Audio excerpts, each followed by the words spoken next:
ഒരു കഫ്റ്റീരിയ അല്ലെങ്കിൽ tea counter എന്ന് പറയുമ്പോൾ അതിൽ തന്നെ പല കാറ്റഗറികളുണ്ട്.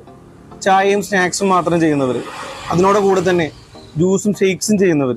ഇതിൽ ഫസ്റ്റ് കാറ്റഗറിയിൽ വരുന്ന ടീയും സ്നാക്സും മാത്രം കൊടുക്കുന്നവർക്കാണെങ്കിൽ ഒരു 4 ഫീറ്റ് വരുന്ന ഒരു ടീ കൗണ്ടറും അതോടൊപ്പം തന്നെ 5 ഫീറ്റ് വരുന്ന ഒരു ഡിസ്പ്ലേ കൗണ്ടറും, അവർക്ക് വർക്കിങ്ങിന് വേണ്ടിയിട്ടുള്ള അണ്ടർ ഷെൽഫോട് കൂടിയ ഒരു 4 ഫീറ്റ് വർക്കിംഗ് ടേബിൾ, ഒരു വാഷ് ബേസിനും ഉണ്ടെങ്കിൽ അവരുടെ സെക്ഷൻ അവർക്ക് ഭംഗിയായിട്ട് മുന്നോട്ടുണ്ടാവുന്നേ ഉള്ളൂ.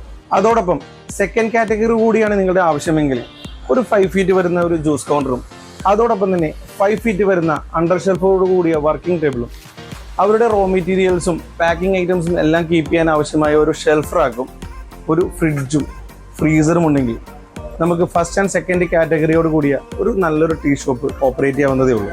ഇതിൽ മൂന്നാമത്തെ category burger, sandwich, fried items എന്നിവ ആഡ് ചെയ്യണമെങ്കിൽ ഫ്രൈയറും സ്റ്റൗവും വെക്കുന്നതിന് ആവശ്യമായ ഒരു വർക്കിംഗ് ടേബിളും അതോടൊപ്പം തന്നെ ഒരു പ്രിപ്പറേഷൻ ടേബിളും നമ്മുടെ മെറ്റീരിയൽസിലേക്ക് ആഡ് ചെയ്യണമെങ്കിൽ നല്ലൊരു കഫ്റ്റീരിയ കോൺസെപ്റ്റിൽ നമുക്കിത് ഓപ്പറേറ്റ് ചെയ്യാൻ സാധിക്കും. ഇതിനെല്ലാം പുറമെ നമ്മൾ ഏറ്റവും കൂടുതൽ ശ്രദ്ധിക്കേണ്ടത് നമ്മുടെ പ്രൊഡക്ടിവിറ്റി വർദ്ധിപ്പിക്കുകയും സ്റ്റാഫ് വർക്കിംഗ് എബിലിറ്റി കൂട്ടുകയും ചെയ്യുന്ന ഒരു പെർഫെക്റ്റ് വർക്ക് ഫ്ലോ ആണ്. ഈ വർക്ക് ഫ്ലോ ആണ് നമ്മുടെ പ്രോഡക്റ്റുകൾക്ക് ഏറ്റവും ബെസ്റ്റ് റിസൾട്ട് നൽകുന്നത്.